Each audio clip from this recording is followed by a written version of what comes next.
Maria just released on Netflix. Is it good? Let's talk about it.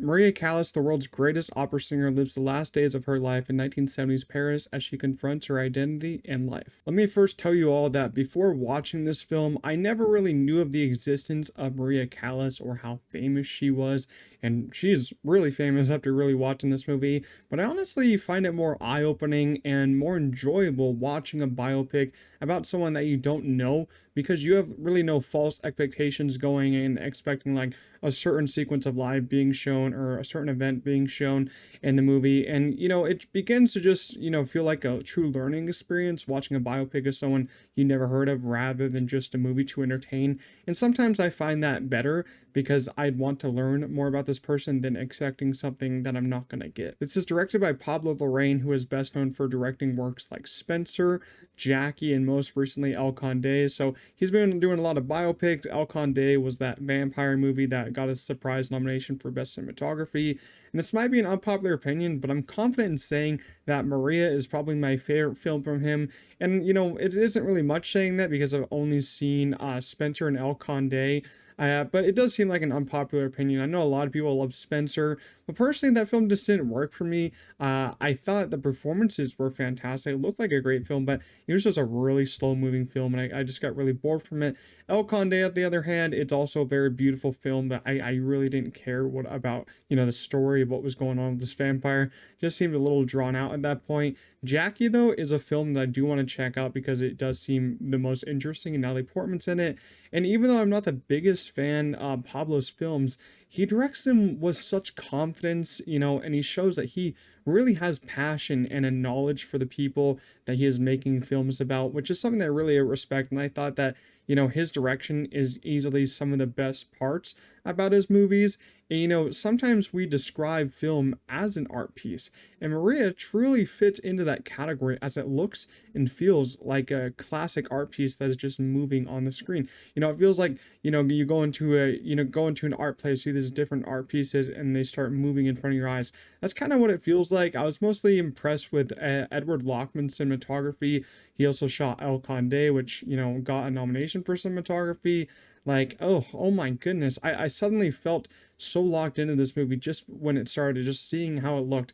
And I feel like that really applies to every other movie that I watch. I feel more, interested and more locked in to watching a movie when it has this good of cinematography. I feel like cinematography sometimes overlooked. I think it's one of the most important parts when making a film, and this looked great. I feel like this could get an Oscar nomination. It looks truly magnificent and kind of calming in a way. The set design is also very nice, and the costume design is another big standout for me. Probably another thing that will get an Oscar nomination if it does keep up, the steam, getting released on Netflix in November. Kind of like Maestro did in December, the same thing, but that didn't really hold a lot of steam going in. It's just another, beautiful and detailed film this year that I really enjoyed. Now on to Maria Callas as a person. She is a beautiful opera singer who tragically passed away due to a heart attack at the young age of 53. She also suffered from addiction and had a disorder which made her lose the ability to sing as she once did so well, so she had to stop performing. And a lot of people got mad, but they didn't know what she was dealing with at the time, because in the movie she has a fan come up to her and saying, "I missed you at that show because you didn't show up," and she said, "I had an issue. No one believed me." Like, no one believed her with all these issues that she had, which kind of sucked. I'm usually not into opera stuff because it sometimes feels a little aggressive, like they're forcing it, and I'm like, this is too much. You need to calm down. But I thought here, the opera sequences were kind of peaceful. Some of them are a little too much for me at times, but I felt like the quieter ones, the slower ones are what I enjoy the most. And a fun fact about this one is that Angelina Jolie here is actually singing for a little bit of it. It was kind of a combination of her voice and archival recordings of Maria Callas herself. And as I said, it sounded very good. As we've all said many, many times, Angelina Jolie is terrific one of the best working actresses today, the past, decades working in this industry. She's done so many films. I won't say that Maria is her best performance because I really can't tell you what her best performance is. If someone's done this many pieces of work, then it's hard to really pinpoint her best performance. But I will say it's up there as one of her best, and it's probably her most captivating and convincing performance yet.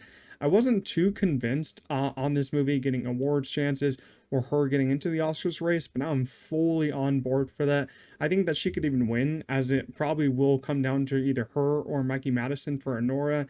As I've said, Mikey Madison is my favorite performance by an actress this year. This it's still, after this movie, still Mikey Madison for me.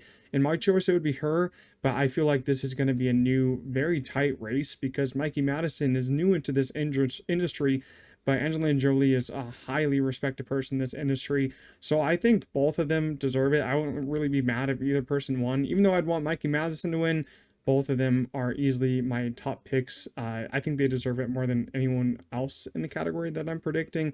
Angelina Jolie was just so special in this movie. Overall, Maria is a tragic but beautiful piece of art that gave me some insight on Maria Callas's early and last days of life. Even though it got a little lost in its story at times, I still felt captivated by its amazing direction and cinematography that just blew my mind at every single scene that I saw. And the costume design kept stunning me. I felt like the costumes were tremendous. I'd probably get a couple Oscar nominations for that, but it really did entertain me more than I thought it would. I'm gonna give Maria a strong 7.5 out of 10. Maria is now on Netflix for you all to watch. If you did see it, leave your own thoughts down below in the comments. If you enjoyed my review, make sure to leave a like, subscribe to the channel, but I'll see you guys in the next one. Peace out.